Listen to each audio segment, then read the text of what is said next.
So we actually know a lot about how the legendary campaign is going to work in Witch Queen. They've already stated that it is going to have dungeon-like mechanics, trying to figure things out and how to get through the areas. And on top of that, the difficulty of the legendary campaign is going to be equivalent to someone soloing Master Law sectors or doing dungeons or even doing things like secret exotic missions. They've also already said that the enemy density is going to scale to how many players are in that activity. So if you're going in solo, you're going to be at the same difficulty level as if someone's going in with 3 people. So in that case, I wanted to make a build for all you solo players out there that want to go into the legendary campaign day one when Witch Queen launches, because you're going to get a lot of benefits from that. Not only is the campaign just going to be more fun, because once you finally beat that mission, you're going to feel really good about it and you're going to be really invested in the story, but you're also going to get double drops. And if you're probably trying to solo a legendary campaign on day one, there's a good chance you're probably going to try to go into the raid day one. So the double drops is going to let you level up way faster, and I would highly recommend doing the legendary campaign if you can. Also, if you don't think you can, I really hope this build video will help you out. And if you already are going to go into it, I hope this video can also help you out as well, and maybe help you change some of the builds up that you've already set to go into it. But with all that being said, I really hope you guys enjoy this and find it informative. If you do, consider doing all the normal YouTube stuff. I really appreciate it. But let's just jump right into this.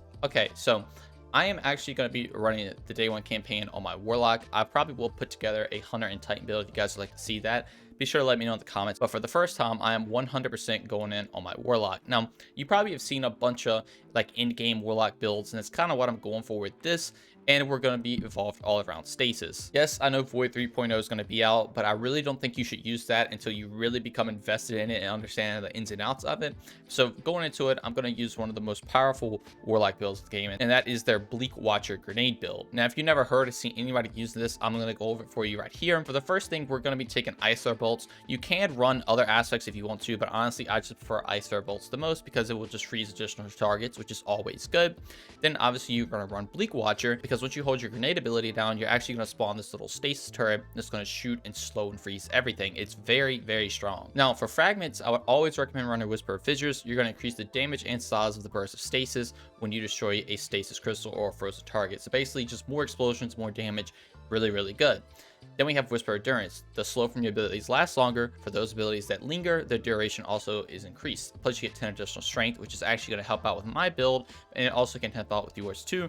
But this is a very min-max style build. But now the main part is obviously the slow is better. So now your turret that slows is going to slow even more, and it's eventually going to freeze them. And then when you freeze them, you blow them up and kill everything. Then I have Whisper of Chains. So while you're near frozen targets or a friendly stasis crystal, you could take reduced damage from targets. This is also giving you plus 10 recovery, which is the main reason I'm using it, but it is really good to have that damage reduction. If you're in a tight situation, you can actually just throw your stasis crystal down. I would always recommend running Glacier Grenade. Not only does it have the same cooldown as Bleak Watcher now, but you can actually access areas that you can't normally access way easier. And on top of that, you can't throw it down to get your Whisper of Chains debuff up. Plus, once your turret is freezing everyone, if you just want to keep a target alive and you stand beside it, that is also just going to give you some damage reduction, which is really good. Then finally, we have Whisper of Torment. You gain grenade energy each time you take damage from target. So if you are going in solo, you're always going to be taking damage because you're the only thing that can be shot at. So you're going to be getting your Bleak Watcher back very fast. But that is pretty much the Stasis build itself. Obviously, with armor and mods, you're going to be able to enhance this way better, which I will get into in a second. But first, I actually want to go over weaponry, because I think weaponry is actually going to play a huge part and getting through the Witch Queen campaign when it first comes out. We obviously know that exotics are going to have a 40% increased damage to rip bar enemies now, which is really good. And we also know a lot of buffs and nerfs that are coming to a lot of weapons. So in my first slot, I'm going to go in with Outbreak Perfected. Actually, if you don't know, this is a pulse rifle. When you get a headshot, you get Outlaw. It's going to spawn these parasites, go everywhere. When the parasites hit enemies, they do damage, can kill them, then they spread. And the more parasites on an enemy, the more damage you can do to that enemy.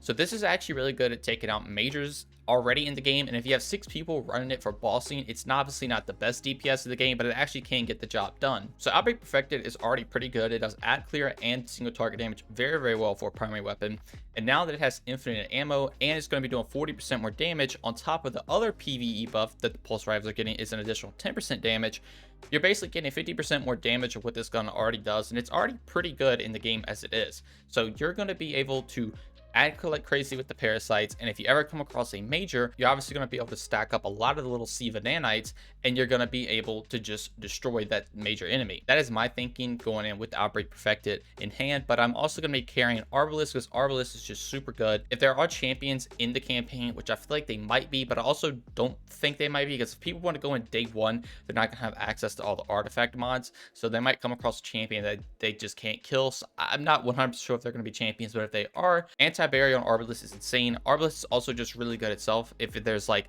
you know, match game on where you have to take a shield off and you don't have a certain element, obviously you can just throw Arbalest on and boom, the shield's off. Arbalest is super good, very good utility. 100% would recommend taking this.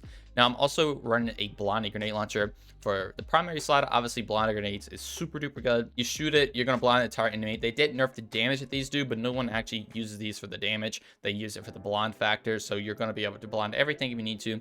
Also have a high impact sniper succession. This is just really good for taking far away targets if I need to sit back. Then for primaries, I have a night watch, again scout rifle. Overflow explosive payloads, really good. Again, kind of like the sniper, you can take out targets way back. A whispering slab, you know, really good mid to long range weapon as well. Arch Tempo of Warple.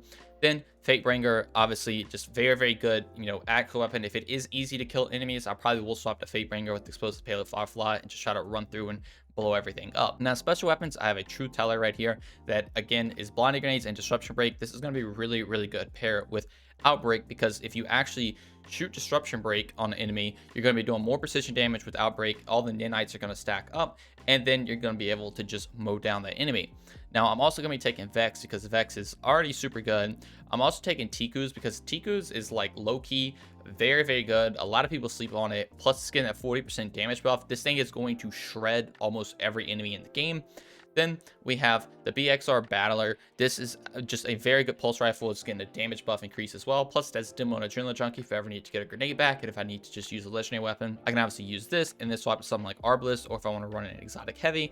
Then I have Found Verdict, Tom Loss right here. So I have auto loading 1-2 punch. 1-2 punch is obviously really good if you just need to take down a very tanky enemy that's rushing you that might come up in the campaign. So I'm running that. Then I have a Uzume as well. Again, just another sniper rifle in the energy slot if I needed to take out some long range enemies. Then Glacioclasm for Act Clear with Slash Shot Reservoir Burst, so I could just insta-kill a whole room of enemies, and these are also getting buffed too. Now for heavy, I have Ascendancy. Ascendancy is obviously very good. If I can get a hothead next week before Witch Queen comes out, I will 100% use this over Ascendancy, but I don't have a good hothead yet, so Ascendancy is going to be in my go-to slot. So Explosive Light is going to be insanely good because you're gonna be picking up orbs like crazy, and Explosive Light gives you a huge damage increase. Since you're playing solo, you're not going to have somebody use Yellowhorn, so Vorpal is not better technically. Explosive Light is going to be better, and you're going to be able to destroy whatever boss or heavier enemy you shoot at. Also, I'm running Sleeper because Sleeper is very good. Yellowhorn because it's very good.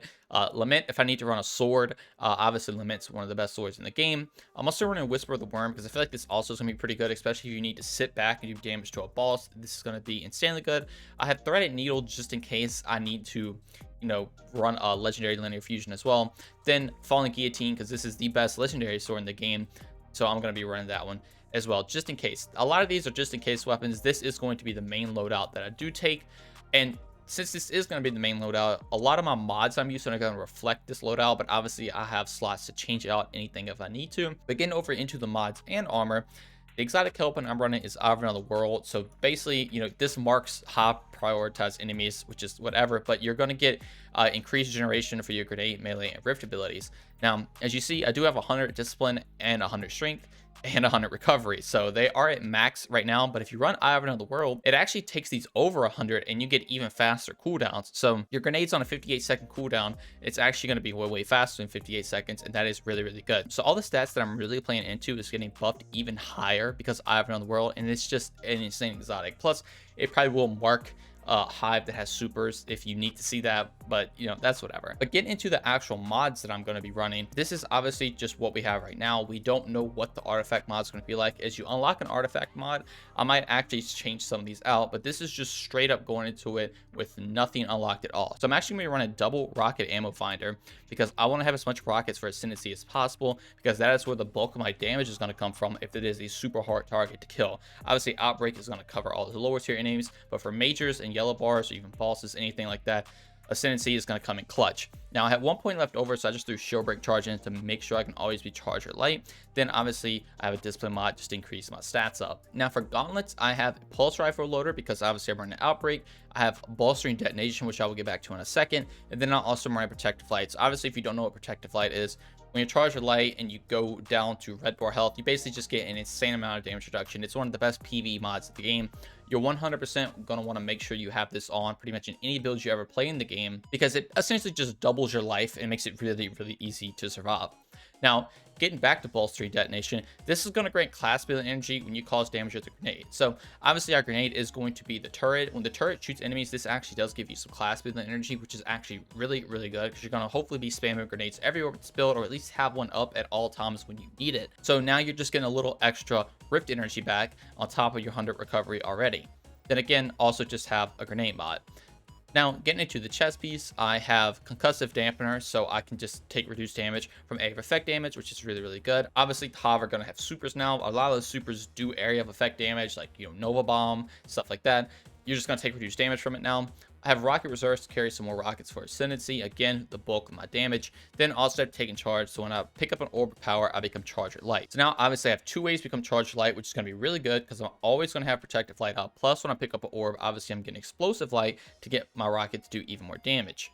Now, in the boots, I'm actually going to be running Radiant Light, which is pretty pointless since it's solo. Casting your super causing your allies to come charge your light. But my thing is, it gives me plus 20 strength, and that is actually giving me to 100 strength. Now, I like running 100 strength with Stasis. It's just because you have a button you can press if somebody's rushing you. You can just instantly freeze them. It's literally so good. So obviously, your grenade has like the overall effect of freezing a lot of targets, but then your melee is just, if someone's coming, you could just yeet your melee out, and you're gonna just freeze literally whatever's running at you. It's really, really good. So that is why I'm running Radiant Light specifically on my Warlock. Then I have Invigoration just to proc Radiant Light, and then also have Absolution, so when I pick up an Overpower, now I become Charged Light, I'm getting Explosive Light, and now I'm getting even more cooldown for everything else that I have 100 stats on. Then I just have a Strength mod right here to, obviously to get me to 100 Strength. Then finally, on my bond, I have Bomber, so reduces your grenade cooldown when you use your class ability. Now obviously, if you go back to my arms with Bolstering Detonation, you gain class energy when you damage enemies with the grenade. So now I'm actually getting grenade energy when I throw my class ability down. Then when the grenade hits enemy, I'm getting class ability energy back. And as you can see, the chain's just going to keep going. Then finally, I have Ardent Ordnance. So while Charge Light, when you're ready or when you're firing a rocket launcher, you're basically also going to get a damage bonus. This will stack with Explosive Light. So now, obviously, when you pick up an Orb of Power, you're getting Ardent Ordnance and Explosive Light to proc, and it's going to make your rocket just do an insane amount of damage. And since I have 2 ways to get Charger Light, you can really run something like Ardent Ordnance, due to the fact that not only, like I said, you have 2 ways to get Charger Light, but it only works when you actually shoot the rocket, and you're only going to shoot the rocket in dire situations. So you always are still going to have Protected Light procced at all times. And then obviously, if you're fighting a boss, just make sure you pick up another Orb of Power if Protective Light is procced, and you're going to have your Ascendancy do a lot of damage. Now, that is pretty much the build. Again, like I said, we don't know what the artifact mods are going to be. So obviously, some of this is subject to change. The biggest one is probably going to be weapon mods, like, if Overload Unstoppable. I do have some room right here, plus what I already have socketed in, to change these out if I need to. And obviously, on our helmets, we will also have to use that to generate Orbs of Power. So these rocket finders probably will come off at least one of them, just so I can have my Pulse Rifle create Orbs of Power. And other than that, that is pretty much it with mods. Again, like I said, just keep some space and be wary that you might need to change some stuff out for seasonal mods or just new mods that are coming to the game. But going into it, this is the build that I am set on running. I'm going to try to beat the legendary campaign day 1. I hope you guys try as well. And if you run this build or you like it, be sure to let me know in the comments below. Or if you use it and change anything up, again, just let me know. Also, I will be posting a link to this build in the description below as well. It is the dim link. You can go over there and try to set it up for yourself. Or if you just want to try to do it by rewatching the video, you can do that as well. But anyway, that's going to do all for me. I really hope you guys found this helpful. Thank you all so much for watching. I'll see you in the next one. Peace.